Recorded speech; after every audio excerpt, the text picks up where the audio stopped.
Hi guys, it's me Karen again. I have so many plans of things to do. I can't get to them all. Anyway, this isn't making jewelry today, but still creating. And I just wanted to show you the process that I went through when I was looking for just a cardstock, right? A design on a cardstock that kind of, spoke to me. And I had things in mind, but I could not find exactly what I was looking for. It was crazy. I looked everywhere for months. And then if I did find something that was kind of cool, I was shocked at the price. So I just refused. And then I think in a dream, it just dawned on me, like, just make your own. Like, okay, how can I do that? So this is what I came up with. I liked pastel colors. I liked just abstract things, designs. And so I just sat down one afternoon. Well, I went and bought just these acrylic paints, right? A little white to mute them, to make them a little less bright.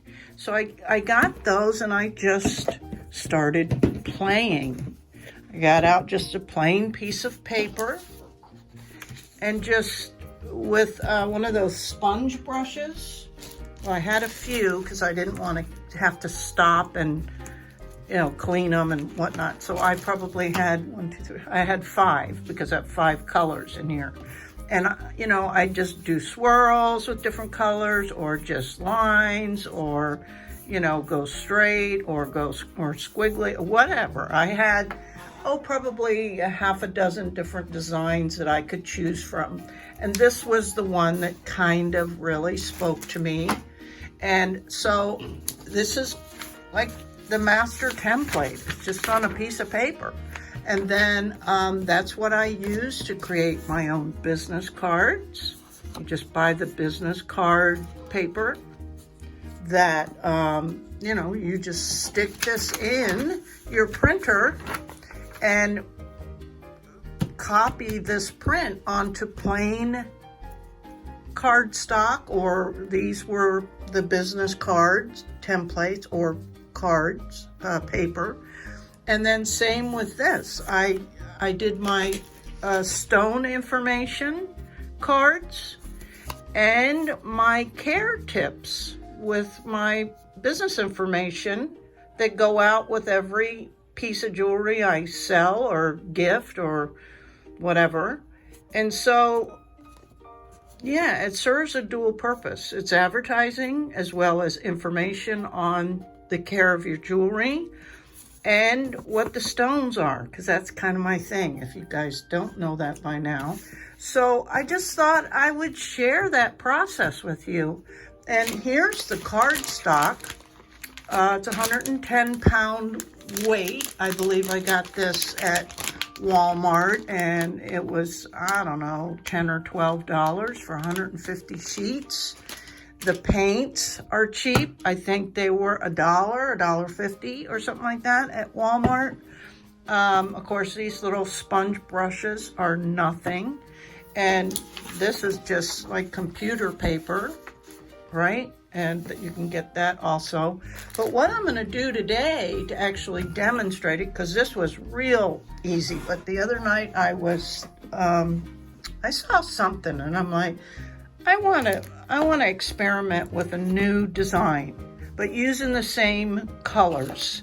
And I remembered I had recently bought these rubber stamps to use in the soft soldering, but I haven't really even used these yet for that. I did on one, I think. And of course, it's okay. I can clean them up once I get paint on them. So I think I did use one of these. Maybe it was this one with the soft soldering, but you know, it didn't damage it or anything.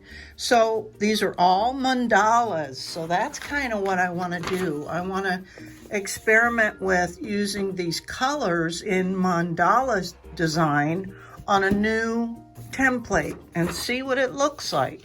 So I'm going to use this acrylic, I think it was like a cutting board, and I forget what I bought it for, but I ended up not needing it or using it. It didn't really serve the purpose I originally got it from. But it also reminds me of one of those painters, I forget what they're called, not an easel, but you know, where you put your paints or whatever. So I'm gonna put different color paints on here and then just set out my piece of paper and play. And it's fun. And I don't know if you guys are like me, but doing all this busy business type work is definitely not my favorite thing to do. I would much rather be creating jewelry. And so it ended up being just like something I did not look forward to at all. And it was a friend of mine who pointed out to me once she realized all that I go through just to create my own business card and stuff. She's like, well, that's just another form of your creative art. And I was like, oh, I guess you're right. So once I realized and got on board with that idea that it's an extension of my creativity, it really helped my mindset. And I started to kind of look forward of putting all that stuff together that used to be so tedious and an unwelcome task. So if you can just create something that you love, that's uniquely you, and it's part of your whole business, and you can start thinking about it in that mindset, that it's just an extension of your creativity and your passion, I think it'll help you too. Okay, so I'm gonna go ahead and get the different paint set up, and we'll see what we can come up with today. Just make sure you shake your paint up, get a good mixture.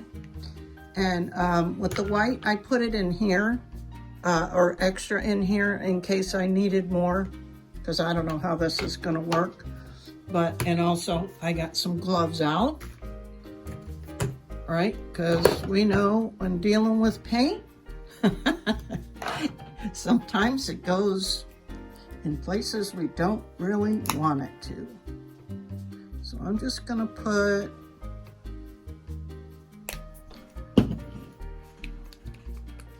a little puddle, we'll say.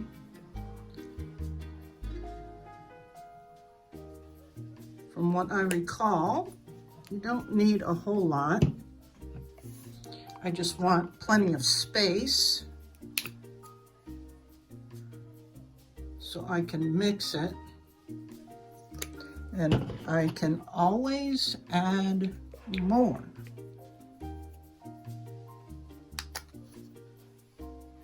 Well, since that dropped there, I might as well go with that.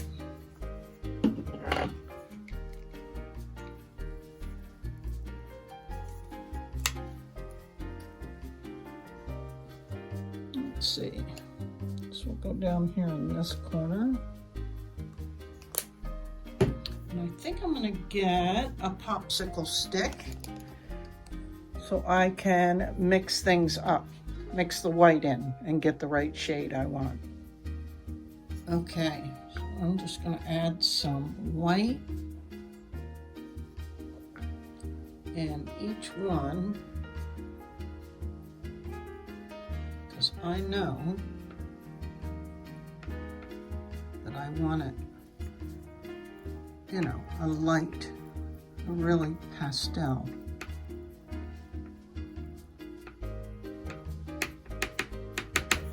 And then this stick I can just wipe off. Okay, what I discovered with using paints and a rubber stamp, unlike doing the you know, the abstract strokes, I have way more control, but I'm gonna only use one of these stamps per color, so I don't have to worry about that. And then right off the bat, what we came up with is how much paint is on it the first time. I'll demonstrate. So to stick that in there,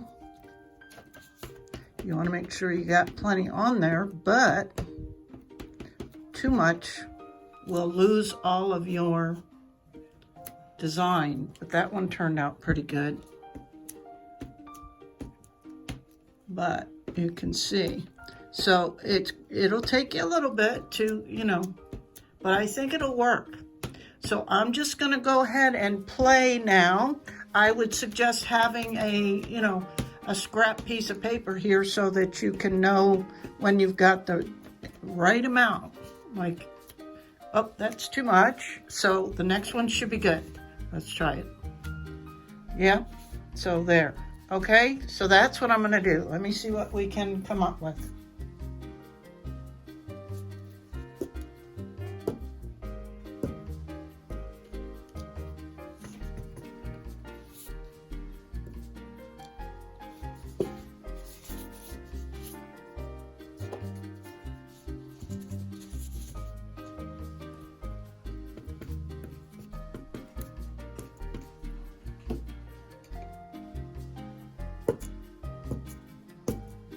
Cute. Let me keep going.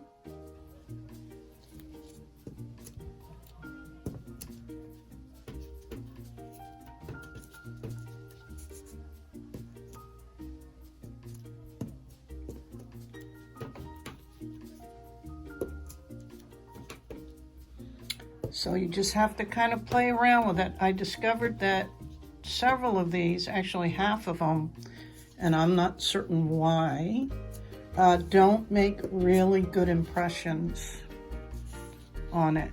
It was these three. I tried them all, and for whatever reason, they don't make a good impression. So I went back to using the three that I began with, which I like quite well. So you just have to experiment and play. And real quickly, guys, this was a 5-minute cleanup with just soap and water. I took it to the kitchen sink, cleaned this all up. I took a paper towel and wiped all the excess paint off before I washed it. And these came out just fine, right? So pretty cool. And just have fun with it. So a real quick craft. Well, here it is, guys. I think it turned out really cute. It's still wet, so I'm not gonna mess with it too much. I'm gonna let it dry. And I will, you know, show you how it looks with the information cards and whatnot on it once it dries. But a quick little tutorial on how you can create your own beautiful, unique cardstock that you can print on, right? This is your master copy, and you'll just print off, you know, the pages that you need as you go. If you want to create, you know, your business cards, you'll just, you know, print off 5 of these sheets or 10 of these sheets, and then have that to load to do your business cards. And same with your stone information or whatever else you want to do with it, you know. It's just a really fun way.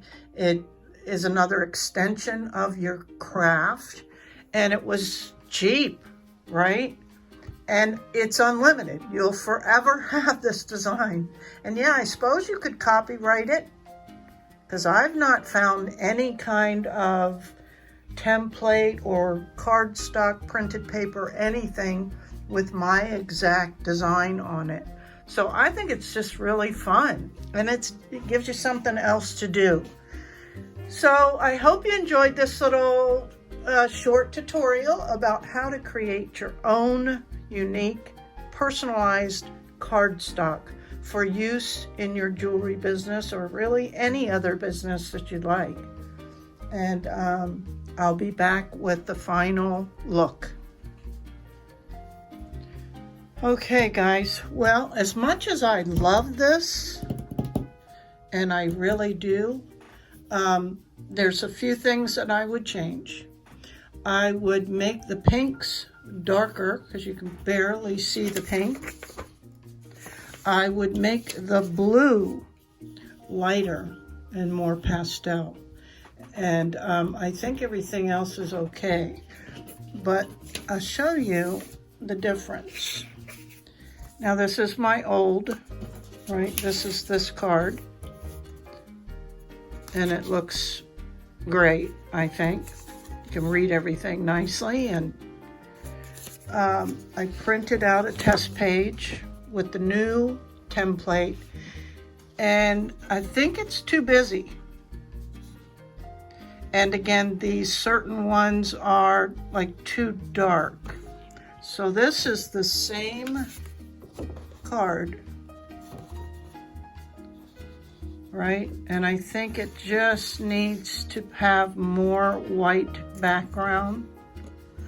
So I will definitely be playing with this. And then this is the information cards, what they would look like. And you can see, though you can read them, it's not near as clear and easy to read as this design. So it's just tweaking it a little bit. And, but I love the design. I think it's very cool. So I will be upgrading this template again, but I thought I would share that with you. And it's a fun way to express yourself. So I hope you guys enjoyed it. Till the next video. Bye.